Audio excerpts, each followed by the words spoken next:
Listen, Michael Jackson's album Escape came out this week. I know. I've been listening to it this morning. I'm so excited about a new Michael Jackson song. Oh my goodness. And I heard he was like a big inspiration for you. Is that true? Yeah, it is true. I mean, like, I was raised on Michael. I had like one CD in my car growing up. That was, my mom would drive me everywhere. So in her car, we had one CD. That was Michael Jackson Greatest Hits. That was Are you serious? So I was like, since I was a little boy, that's the only CD we had. I listened to it. Well, I saw I saw a little something on Instagram. Clearly, he is one of your favorites because I caught you moonwalking on Instagram. Did you? Can we show that? And it actually was a really smooth. Oh,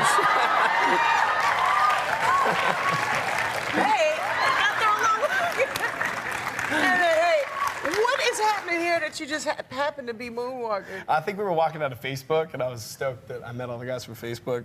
Ain't that cool? Yeah, it was fun, man. Like, they're dope. I really had a good time that day. You were at Facebook? Yeah, we went to Facebook. Went to Facebook just because, I don't know, I'm starting to use social media more, and they're like a really awesome company. Like, they really do a great job promoting our film. I'd say so. They're like the best company to be involved with. I know, really when we were there, it was like paradise. It was like, yeah, it was like a young generation of geniuses. So super cool. Well, so I just decided to moonwalk out.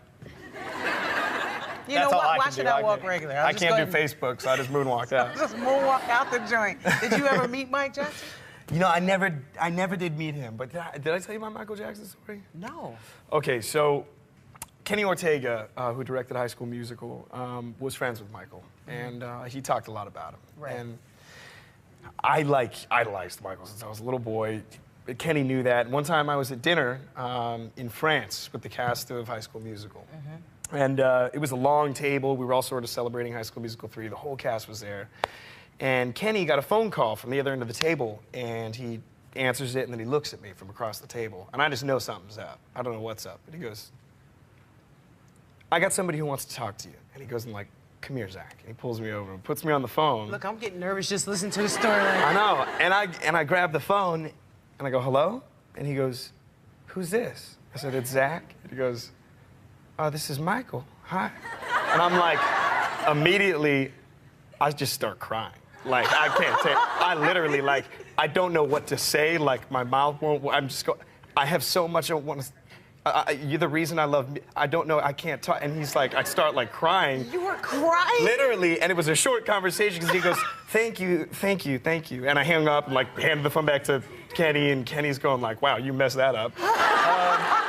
And like, so I'm going like, oh man, I just messed that up so bad. But I was still like, I just got to talk to Michael. Of course. Well then Kenny, like the phone rings again. Oh, come on, Kenny. Kenny picks it up and he goes, oh yeah, sure, Michael, sure. And he goes, Zach, come here. And I go, and he hands me the phone back. And Michael picks up and he goes, wait, is this Zach? And I go, yeah. And he goes, Zach, hi. I didn't know who I was talking to. And I go, you know who I am? And he goes, yes, I love you. And I'm like, oh my God, don't say that to me. Don't say that to me. Like, you're the reason I'm in music. You're the reason I do what I do. You've been the inspiration to me since I was a little boy. You taught me soul, magic. You're why I do this. Like, I love you. Like, I started crying again. Oh my and then literally I had to leave the room. Like, everybody was laughing. And he said, then he started crying, and he said... Michael Jackson started crying? We were both crying for like a minute.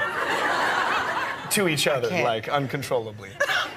This is an embarrassing story. And then he said, see, Zach, dreams really do come true. You know what? And they did. And I said, you can't say that to me, man. You can't say that to me, and I will never forget that. It was the best day. That is amazing.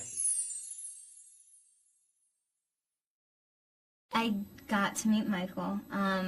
He came out to one of the shows in Las Vegas.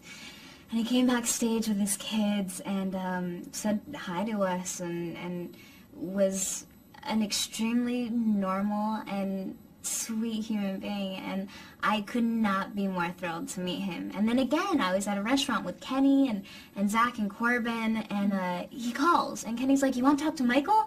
It's like, what do you say to Michael over the phone? Like, how was life? Like, I mean, it was just so surreal, but my heart goes out to him, you know? He's one of our most incredible entertainers. We got you mic'd up. Oh, you with Mike first? Right there, just right there. You just met Michael Jackson. You just met Michael Jackson. Can you believe that? I gotta get this. I gotta get this. He's like freaking out.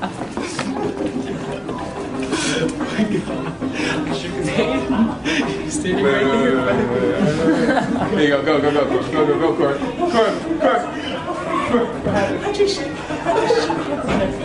You shook his hand too? I shook his hand, yep. You shook Michael's hand. Gloveless, too.